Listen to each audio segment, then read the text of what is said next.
September favourites. Let me just shut this door before this pheasant comes in, because that wouldn't be the end of the world, but it would be kind of distressing for myself and the pheasant. Hold on. Go. Oh. Crikey. Woo, I'm back. September favourites. It was a bit dark here, isn't it? I'm feeling quite shushy because I've just done my hair and makeup. This has got a lot of volume to it. And I've got two favourites immediately around me. I'm blocking one of them with my body and I'm wearing the other. I mean, this blouse should be a favourite as well. This is from Wise. It's absolutely gorgeous. Look at this. I think it's a really nice, I just feel like that could take you right through to autumn. It's just a very nice, simple cotton blouse. But I feel like you could layer it under knitwear and things like that. However, that is a favourite. It's not the favourite that I was going to show you. The favourite, and I'm going to have to cut in some film here because I haven't got a full length.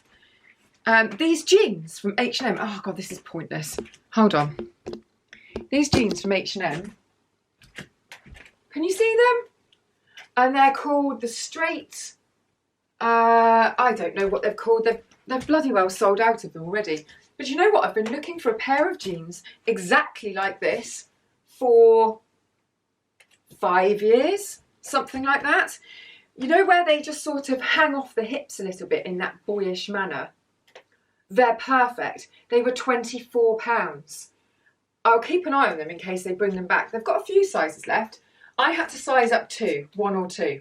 I'm wearing a UK 14 and normally I take a 10, 12 maximum. So they did come up small, but I don't know whether you can just see the cut and it just goes straight down. So gorgeous. The only thing I don't like is it's got this little white line down the front. Why? Why did you have to do that, H&M? I feel like it hasn't added anything at all to the pair of jeans.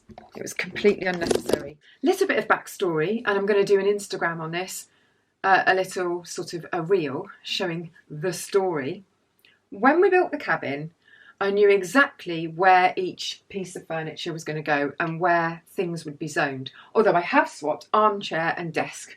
It's really dark over there and the armchair looks better and cosier and the desk looks better here. Haven't revealed the armchair yet, and I'm doing some content with Andrew Martin, so I won't show you that at the moment. But the desk is there, and I always knew that because everything was on one level, radiator, little recess for the cabin bed, sink, windowsills, everything's kind of on the same plane. I always wanted something taller to go in this section to sort of divide the two rooms up a little bit visually. So I've always been looking for a tall, narrow cabinet with lots of drawers, and I wanted an apothecary style one, or haberdasher's cabinet. Oh my God, I've been looking since we started building the cabin, so way over a year and a half, and haven't been able to find anything. And then this came up. Not only is it perfect, it was about a quarter of the price of all of the other ones that I'd been looking at. Look at that. Isn't that good? So I wanted lots of drawers because I want to put my various bits of skincare and makeup in. And I thought, isn't it cool that it's got numbers on? Because hopefully my mind will then remember where I've put everything. But if I pull back a bit, I'll show you what I mean about everything being on one level. So that this little table here, which is also a new purchase, that's off eBay and ended up being from a man down the road. That was actually a real bargain, that one. So radiator, windowsill, sink, windowsill, desk, all on the same kind of visual level, right? And then I feel like that just breaks it up before you move into the different space. So my desk was over there, but what I was finding is that I was having to have the light on all the time to work and it felt really dismal. And here it's just loads brighter. So, excuse my clothes on the floor there. So I've moved. Now my desk is here. Got loads of pictures to put up at the moment. Loads of hammering to do. Now I know what you're thinking. How has she got the roots of her hair to have so much volume in? I have found a new hair trick. The irony is that I spent 12 years as a model and every single hairdresser pretty much every day of that 12 years did this technique that I'm about to do, and I just point blank ignored it once I stopped modelling, and I thought, I'm not doing that to my own hair. I can't be asked. And then have always just moaned that my hair is flat at the top, and then when I curl it, it sort of all drops at the top, and then I end up with a bit of a wave there, and then the rest of it is flat. I don't know whether that happens to you. This has changed my life. So I don't necessarily know whether it needs to be this particular product, but this is so good. Living Proof Full Volume Root Lifting Spray, right? So you saturate your roots in this, and then you blow dry it in, and honestly, you have never seen anything like it. It is transformative. Yes, it makes the roots feel incredibly dry. It's almost as though you've got permanent dry shampoo glazed into it, if that makes sense. It feels really, doesn't feel chalky, there's no residue, it just feels as though every single bit of moisture has left the building. However, the benefit of that is that I get a good 4 days now out of my hair, and then when I wash it again, it will be the weekend and I just won't style it. So I'll just let it air dry, and it means I only have to dry it and style it once a week, which is what I do anyway, but the style lasts for 4 days minimum. I get to the end and I start feeling a bit itchy, and so I have to wash it, but I'm sure you could go longer and it'd be absolutely fine. So spray this in, blow dry it in using my special Babyless tool, which is amazing. It's like a brush and a thingy in one. I'll put the link below. And then basically you can do whatever you want with it. You could straighten it, you could have it a little bit tousled, you can curl it, you can do whatever you want. But the tops of it, because it's so lifted, you can just chuck it around, and anything that you do sort of looks reasonably glamorous. Even when you tie it back, it looks as though it's a really purposeful tying back thing. So yeah, I'll experiment with different root lift things, because the Sam McKnight one is also brilliant. I just need to get round to sort of swapping them all and having a different routine. But this is my new thing. It's changed my hair life. I've never been so consistently happy with my hair over a few weeks as since when I started doing this. One thing I will say is that in the ends, if you have really dry hair, or if it's damaged, or if it's bleached, colour treated, then put an oil or something really heavy duty in the lengths, some kind of moisturising heat protectant, and then just try, I mean, by the time I start drying my hair, the ends are dry within 10 seconds just from the, you know, the ambient heat of it, whereas the roots take ages. So I try not to actually direct any heat at the lengths of the hair at all for this, and I just sort of tease the hairdryer through the roots, and whatever's left over can do the lengths, but I don't really touch the lengths. And I put a nice sort of oil through them to try and keep them a little bit silky. I had the L'Oreal one over there. I really like the Davines oil is amazing. So that's what I've been doing. And then I just used my Cloud9 curling wand to do the curls, which will drop out by tomorrow, and then it will just have this nice texture, a little bit 80s Meg Ryan kind of vibe. Do you know what I mean?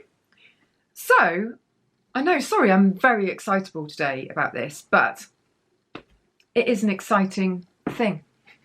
So exciting. I think I put this in my favourites before, but it's going to go in again because I just think it's so good. The Rock Serum Stick, and it looks like a roll-on deodorant, and I put it here. Two things that I think in the past couple of months have really helped with this.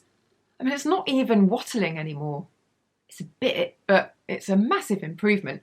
The first, I think, just because I've been applying this really topically, you know, really specifically to that area. The second, and disclaimer, I am working with them, but I have seen a really noticeable difference overall, just in kind of skin texture, nails, hair, less breakage around the hairline, and that's collagen supplements. Absolute collagen. I'm not going to say too much about it because I am working with them in a different capacity and I don't sort of want this to turn into an advertorial, but I've just done an update for them after, how many months have I done? 2 or 3 months, maybe more than 3, and I have seen proper visible results. So I think a pretty strong combo, and this rock stuff is not too expensive, I have to say. They do retinoids really, really well and at quite good price points. If you go on Amazon or Boots or they're on Superdrug, does it look fantastic? Anyway, pretty much any of their products you can always find on some kind of really good deal. So it's just always worth checking to see who's got something going on. Oh, I forgot my book. The last thing was a book. It's becoming a thing, isn't it? Having a book in my favourites every single month. This month's book, I think, is... I want to say it's one of the best books I've ever read, but I don't think it is in terms of voice or story or plot or anything like that. It's just overall, it really spoke to me and I found it really relevant.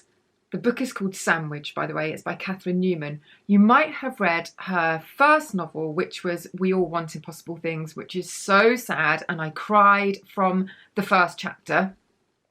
And I actually read that one after Sandwich because I finished Sandwich and just thought, what else has this woman written? This was so good.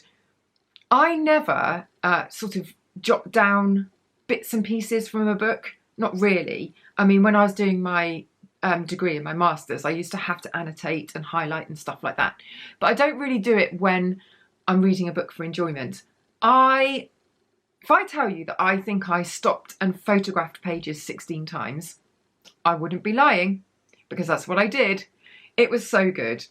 It's about a woman who is, I think, slightly older than I am now. I think she's late 40s, and she's got 2 kids, and they're in their kind of early to mid 20s, and they're all on holiday, and they've been going to this same, is it on Cape Cod? I want to say Cape Cod. Where do they have loads of shark attacks? Anyway, they've been going to this same holiday rental for 2 decades, or more than 2 decades, and they're there again, and she's sort of remembering all of the other holidays or vacations that they were there. And it's all about sort of the beauty of motherhood, the pain of motherhood, experiencing loss, experiencing baby loss, experience the pain of sort of trying for a baby and it not happening, and then the kind of crazy years in between when you lose yourself, you think you're going mad, it's really difficult, you don't know how you're going to cope, and then you feel bad for feeling that way because you wanted to be a mum so much, and then the end is, or her current thing is, her kids have left her, you know, they've moved out of home. I've gone into the future of my own life, and it was I started getting really upset. That's made it sound really serious. It's really, really funny. The other reason that I love it is books rarely make me laugh out loud, apart from my own, even when I reread it, just slip that in there. How Not to Be a Supermodel, available on ebook, audiobook, hardback, paperback, all of the backs. Very few books make me properly just uncontrollably laugh out loud, and this one there were some moments where I thought this is just absolute comic genius.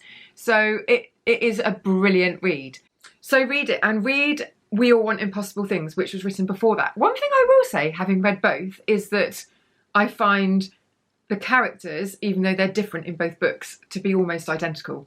The female character, it could be the same character, I feel. The daughter, the husband, seems to be the same traits in the characters, which I don't mind. The dialogue is very, very similar, but that's her style and her voice. So I don't mind that. It was just, I suppose because I read them one after the other, I found that really, oh wow, okay, this feels like I'm reading about the same character with a different name in a different life. Oh my God, can you stop sending me messages? Oh, it's work. Okay, it's them telling me, hurry up, stop waffling. Is that 5 things? Jeans, cabinet, wattle roller, hair lifter, book. It is. I will see you in the next video. I might do a little cabin tour for my next video if you fancy that. Tell you where things are from, how I decided on them, how it all fits together. I'll give it a hoover because there's a giant hornet that's dead behind the camera. It's massive. It's about that long, and it's got its little, look, I mean, look, I'm not even joking. I'd pick it up, but I have this fear that wasps can still sting me when they're dead, or hornets. It's got its little arms folded on it like this, in a proper little death pose. Poor old hornet. Not poor old hornet. They know how to look after themselves, don't they? Oh God, what am I on about? Right, see you in the next video.